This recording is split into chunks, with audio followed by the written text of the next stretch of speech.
Welcome to Barrio Voices, where we highlight the voices of our barrios, familias, and communities.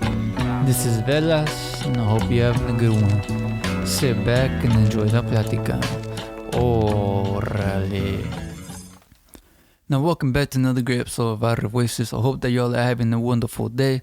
Today, we're featuring a very special guest. His name is Hector. He's from Homeboy Industries.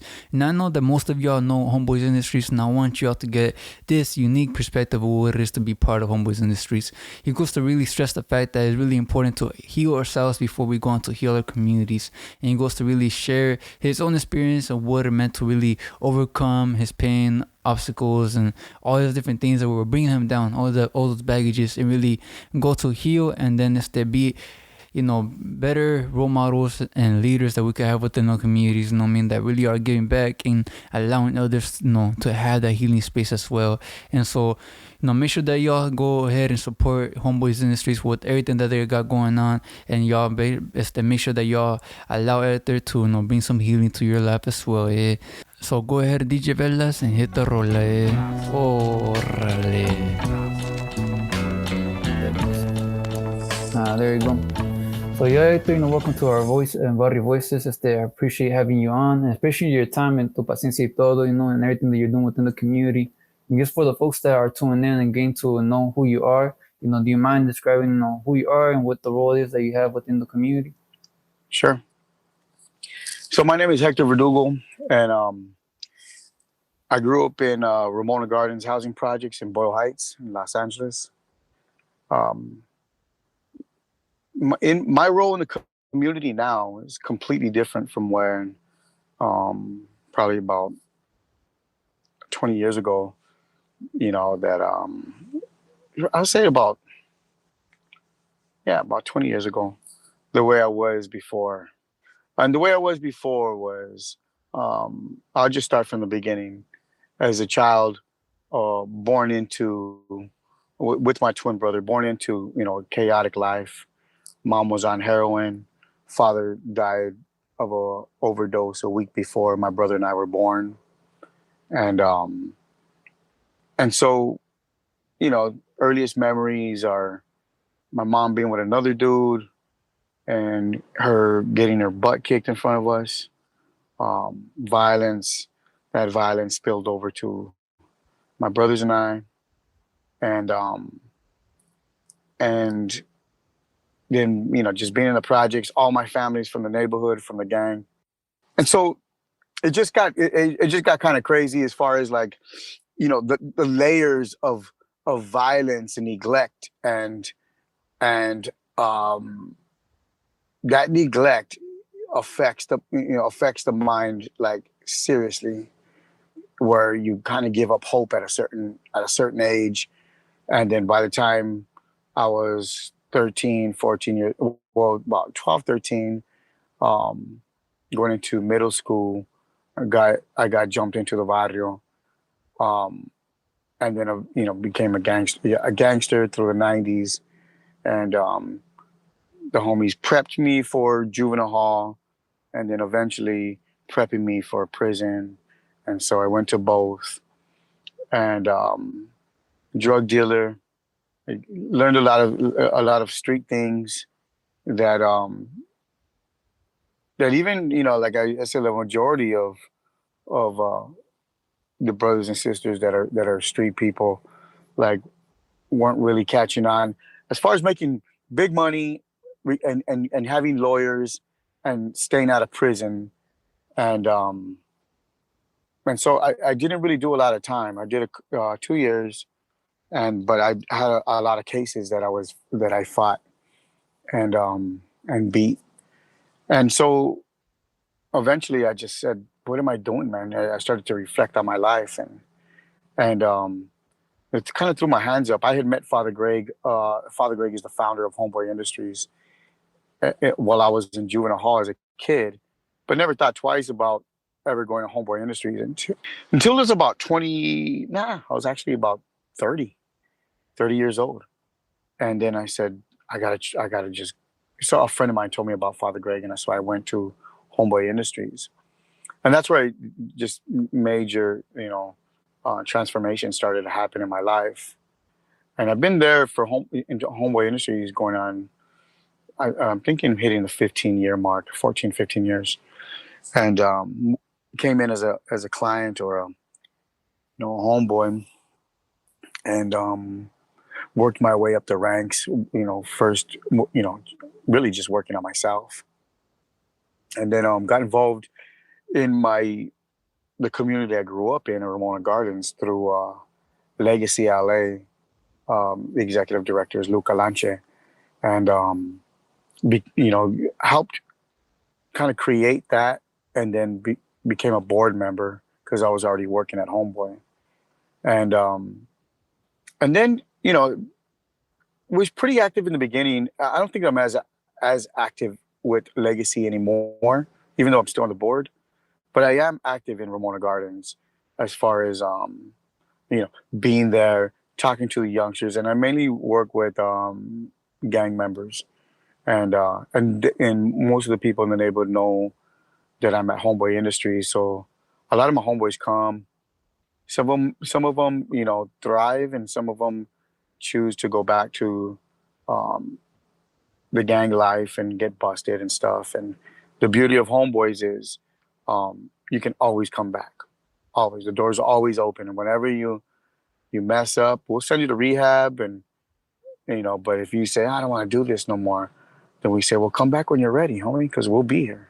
So a lot of people come back, and some people don't. Some people get killed, and some people end up getting life in prison, and or some 10 plus years, and then I've seen a few people come out after doing that much time, and then get back into the program because they knew that the program works, and the program is just more of just love and embracing and kinship.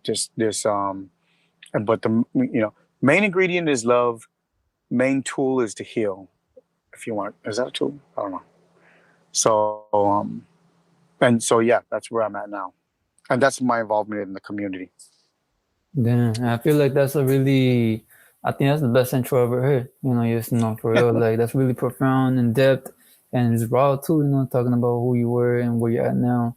And I think Mm. you highlighted some good points, and I think the tool of healing really gets us to really be able to focus on like what's next. How can we better our community now that we have fixed ourselves, or even like just healed ourselves from our traumas and everything, our wrongdoings, that we're able to get back to the community. And I think you embody that pretty well.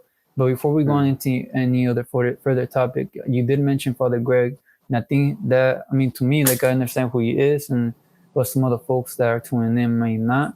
So to give him a brief introduction to who Father Greg is, do you mind just introducing, what role he played in your life, or just a little bit about him in general?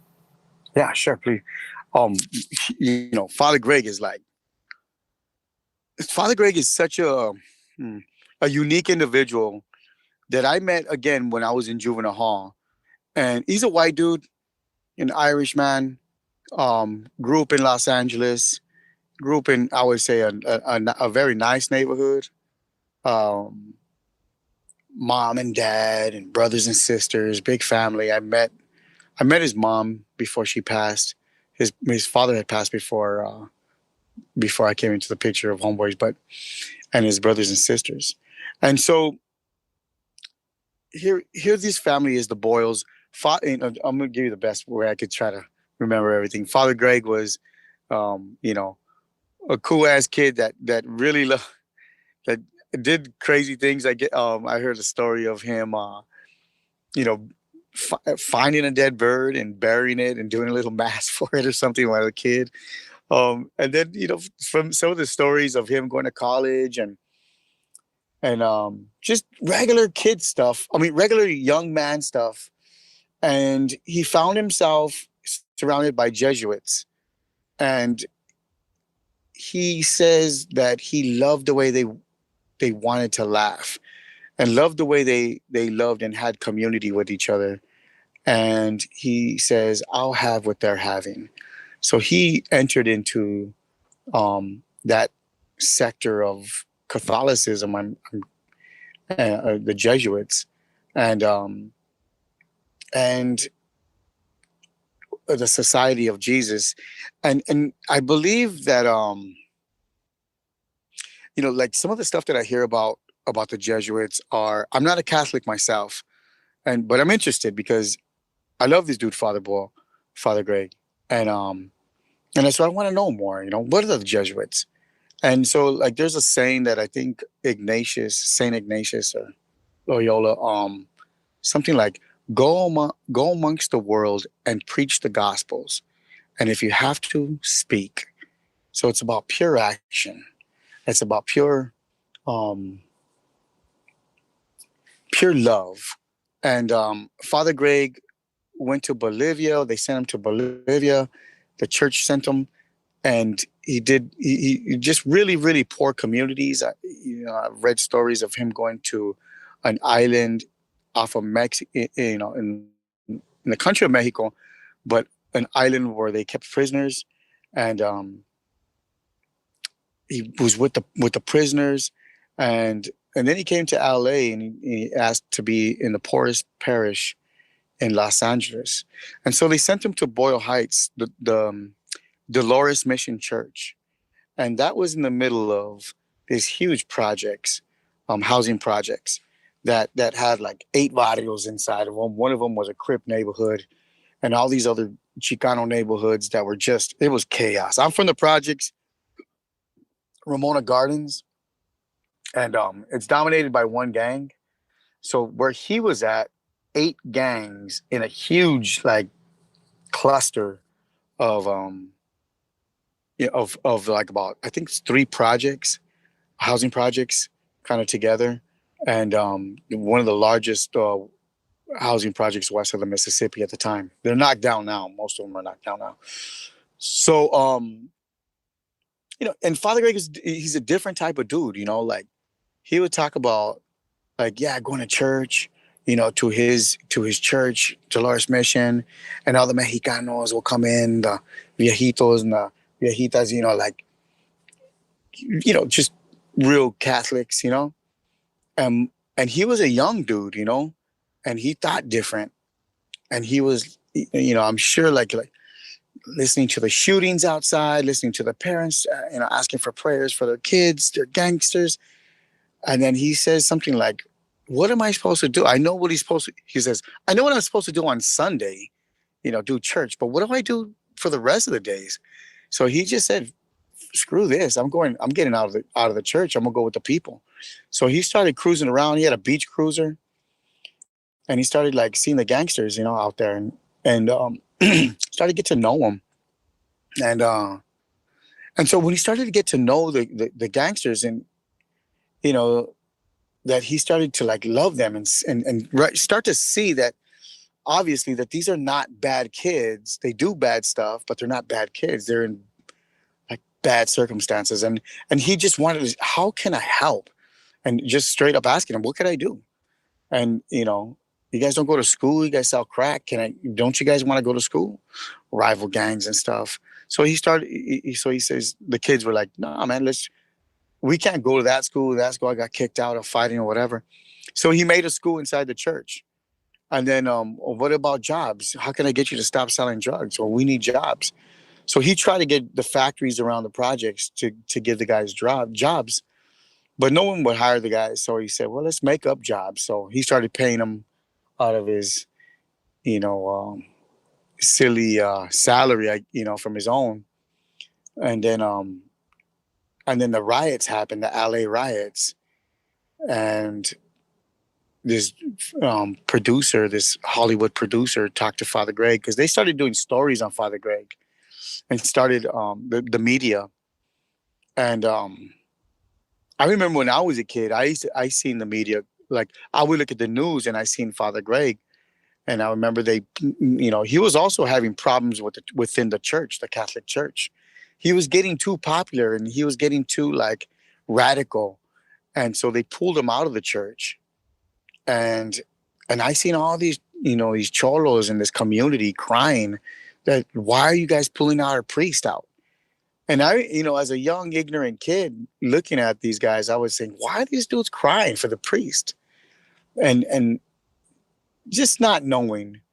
And eventually, he came back to Dolores Mission, and I kind of all over the story that I'm giving is kind of all over the place, and the timeline doesn't match. But he started Homeboy Industries uh, with one job. Like I think they had a tortilla factory, and you know they were doing. He was hooking up the homies with jobs and stuff, and then Homeboy Industries kind of started. Then Father Greg noticed that the guys would get busted. They would get like feed man jobs. Like these dudes were making money, but they would lose it right away, fighting with their supervisor, just doing dumb stuff. And then he was like, "What's going on?" So it's not the job that's going to change the person. He realized it was we carry we're damaged goods, and we carry a lot of pain, and that pain um, it comes out. We stuff it down, and and and that pain comes out whether through drugs, through violence, through sex, through just uh, these ways of coming out of you, and the only way to get through the pain was actually through the pain. You have to, um, how could I say, love. You have to heal. You have to cry. Oh, that's what it is. You just have to go through the pain where I'm trying to go back to my pain, and my pain was actually talking about it. I mean, for me, it was actually writing about it, and going through the emotions. I remember coming to Homeboy Industries for myself, and I started writing about my life because I did a creative writing class at Homeboy Industries. And while I was there in the beginning, I I was writing about my life, and then this emotion came up, like I wanted to cry. So I said, "Ora!" So I stopped. Like I'm not gonna cry. That's crazy. But there was something in me that said, "We're gonna pick this up later on." So when I went to my pad, I just started writing again, and those emotions came up, and I allowed them to come through me, and I just started crying, and so at Homeboy Industries, Father Greg kind of allows you to go through these emotions, and he'll be there with you and cry with you, and walk with you through this pain. And most of us who don't have fathers, we just like wow, like I was in awe of this dude who gave who loved us, who loved me so much that I always want in the beginning I was and still do.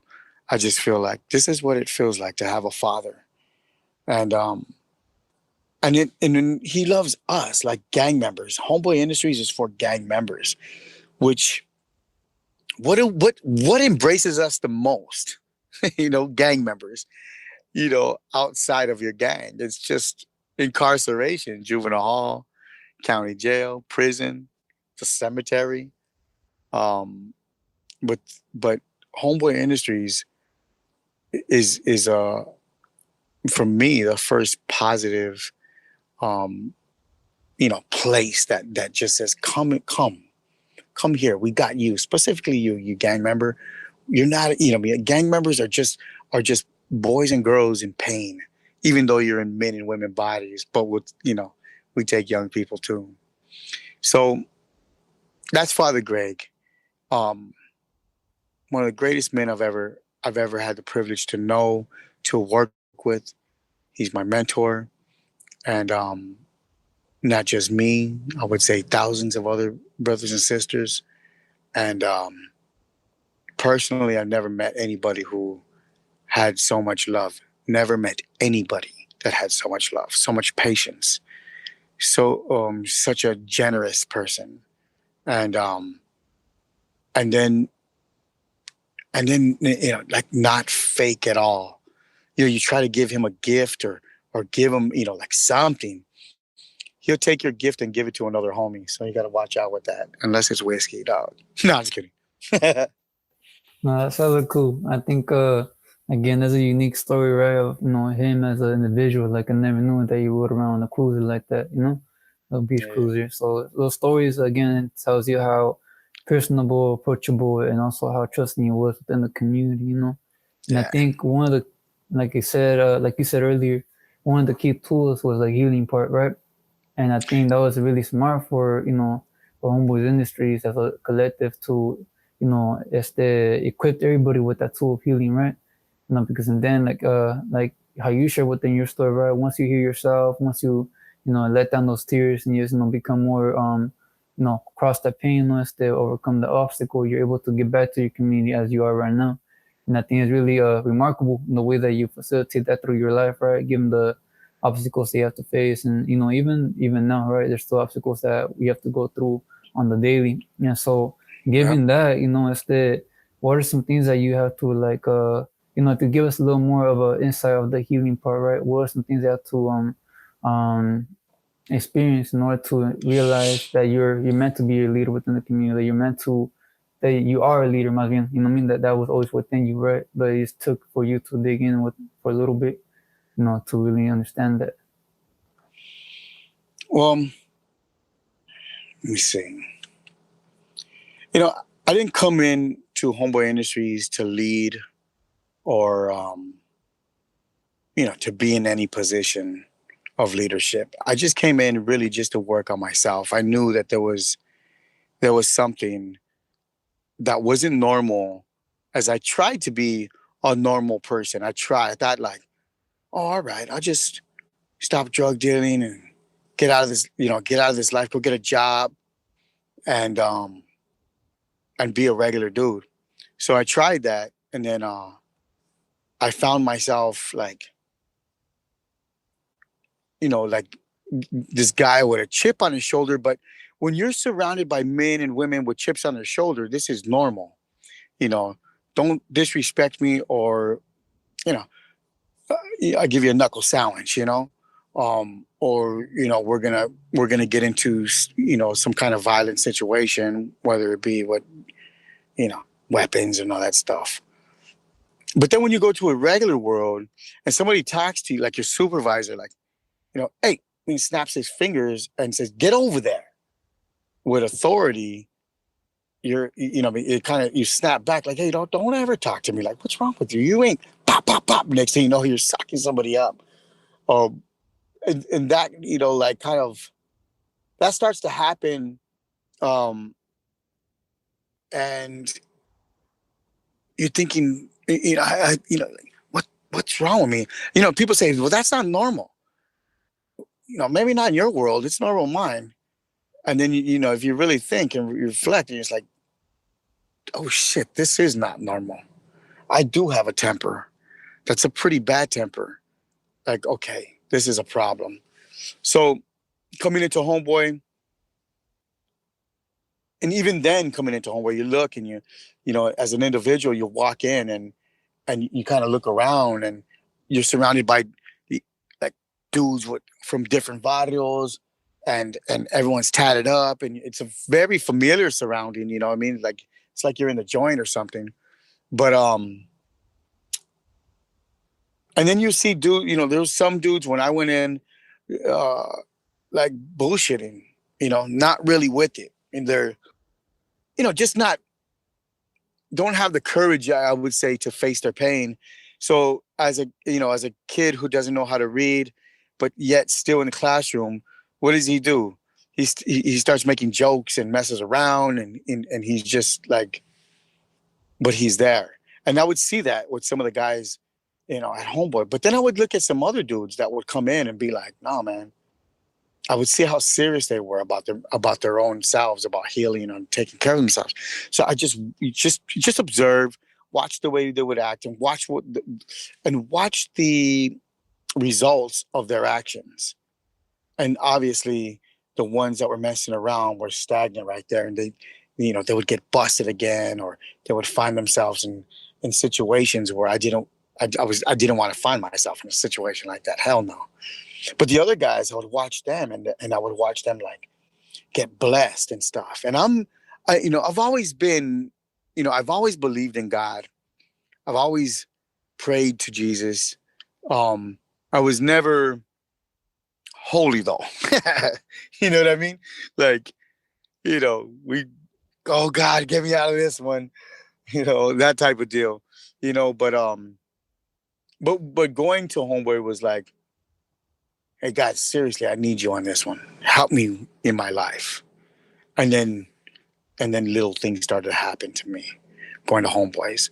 And then while you're in there, he's like, guide me. I need wisdom through this because show me things, show me signs. And then it was like, well, look at this and look at that. Like what I just said, look at this guy, look at that. Where do you want to go? Well, I want the guy who with the blessings. Well, he's working on himself. So do that. Okay, feed me. I'm gonna start doing that. So then I started to really like get into the healing part. And then people would look at me and say, like, "Oh man, you're doing it." And they would kind of follow a little bit of me, a little bit, and come on, homie, And next thing you know, you start to open up to the brothers and sisters around you, and then little by little, it just kind of there was a few of us that kind of rose, and then when we moved from our old building on First Street in Boyle Heights to where we're at now in Chinatown, there was a lot of room for leadership, growth, leadership, and Hector, like Father Greg said, do you want to be a navigator? You want to help brothers and sisters, and officially. And I was like, hell yeah, that'd be great, sure. And so I started kind of stepping up, in the ranks of Homeboy, and now I'm the associate executive director of Homeboy, which is a great honor for me, like for me to be able to sit on Father Greg's desk whenever he's gone, and just work with the community, of where we're at. So that was the steps to kind of where I'm at as a so-called leader. But I think that we're all together. I don't know how to explain that too much, but and in the process of that is a constant.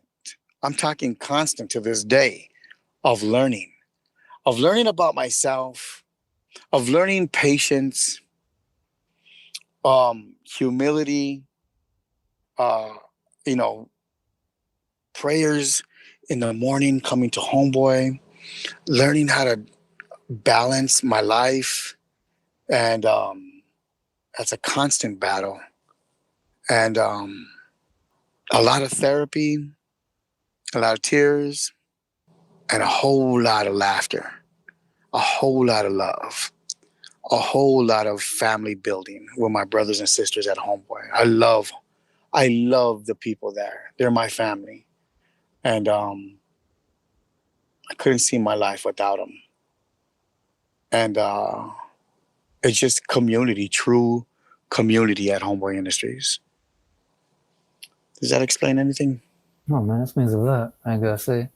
But yeah, like I feel like again, when you go to detail your journey, right? That healing has always been part of it, right? And I think one thing that you said that really stood out to me was when you said, "Oh, there must be something wrong with me," right? But it's because it's not their normal, but it's our normal, right? And I Right, remember también myself when I was going to therapy too, when I was doing my own healing, right? And the healing is an ongoing journey, right? But for right, myself, back in the day when I was dealing with a lot more traumas and everything, right? It was the homegirl too. She was also from Boy House too, the counselor, and she told me too is that it's not that something's wrong with us, but what is wrong is the systems that put us in that place. You know what I mean?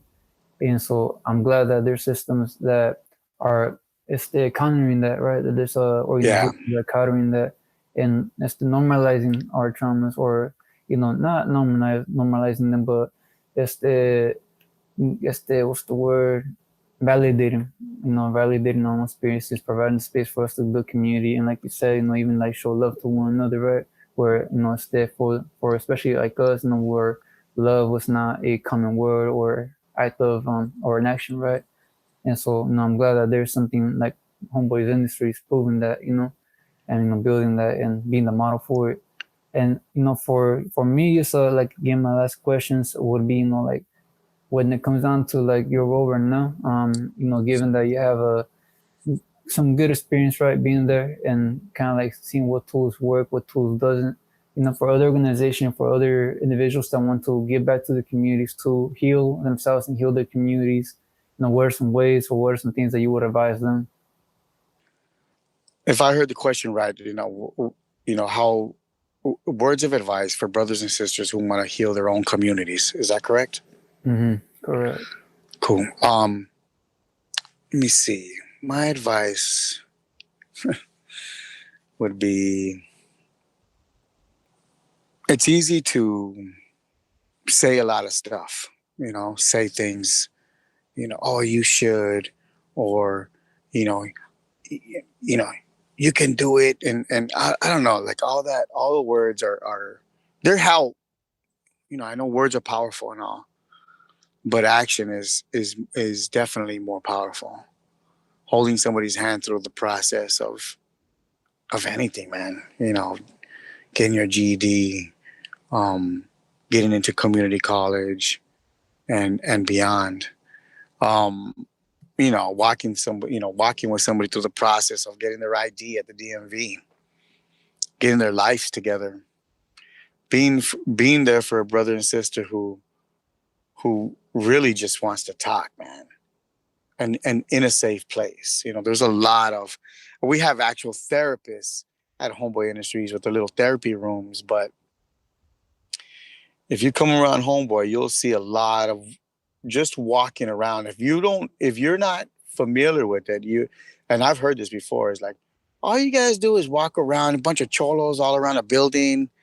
And I laugh, it's like, that's an easy judgment of what a person is saying, to say that somebody's just walking around. But actually what's going on is, those people walking around are talking, and it's made that way.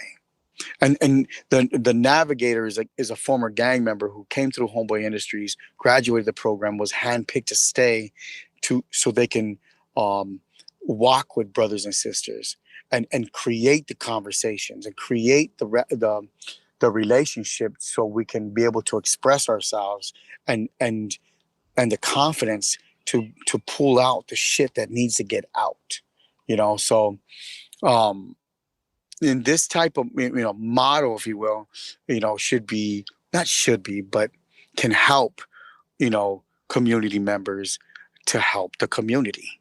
you know um so being that ear, having that patience, breaking bread, simply going and having a burger with somebody and encouraging them, talking to them, and creating that relationship of that trusted relationship of just love, of seeing each other.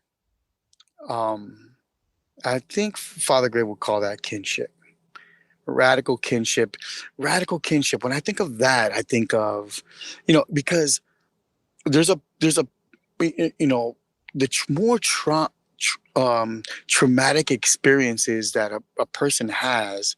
This is just my opinion, and I'm not a doctor, but I've been around for a little while.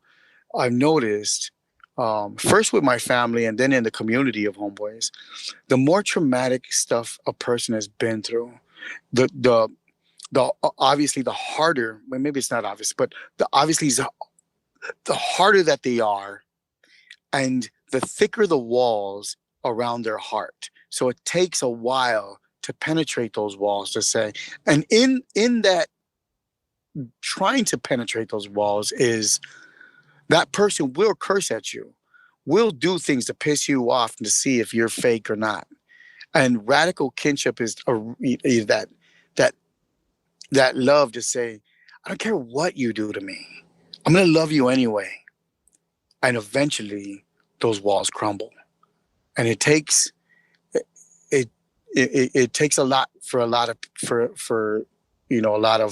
hardcore dudes and women, but I've watched it happen. And if I would not have seen what I've seen in the years that I've been at Homeboy, I would say you're wasting your time. But I've learned that that's a lie. You're not wasting your time, and every life matters.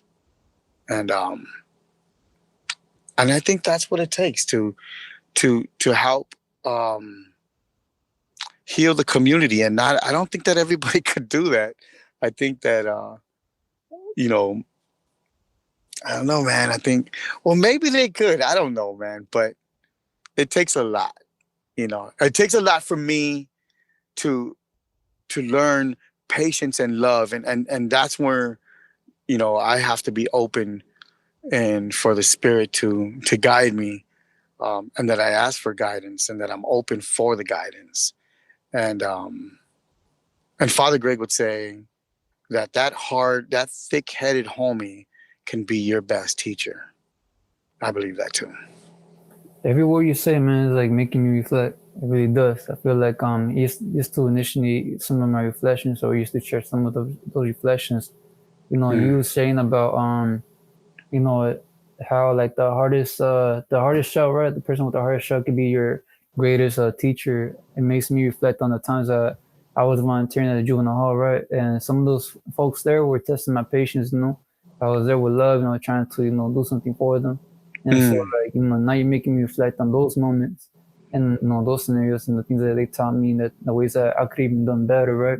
Because we're not perfect when it comes down to leadership or anything over there, right? The corazón is what really matters, and you come to show that in a great way. But yeah, like that was my last question, but I do definitely want to open up the platform if you do have any other words that you want to leave with the listeners, any other things that you want to say, any last comments, or even if you have any questions for myself, there's a space for you to take on the mic. Hey, that sounds feed, man. For your listeners, anybody find their way to Los Angeles, I would encourage them to come and visit Homeboy Industries. Right now is not a good time just because of the COVID stuff, and we have only so many people in the building and stuff like that. But once we get over this battle, I would love for people to come check it out and to mention this podcast and say, hey, man, I heard you on this podcast, and then we could connect and maybe have a few words, maybe even have a coffee or break bread. But I appreciate what you're doing, homie, for the community, and let's do our best to be I don't know, light in the community, if you want to call it that. But just to love each other. This world needs love, period. And we could get over all this bullshit that separates us, and be one community. So I really appreciate you having me on your podcast, and I hope let me know what the comments are like and stuff, so I could either respond or just to check things out, man. See what it's about.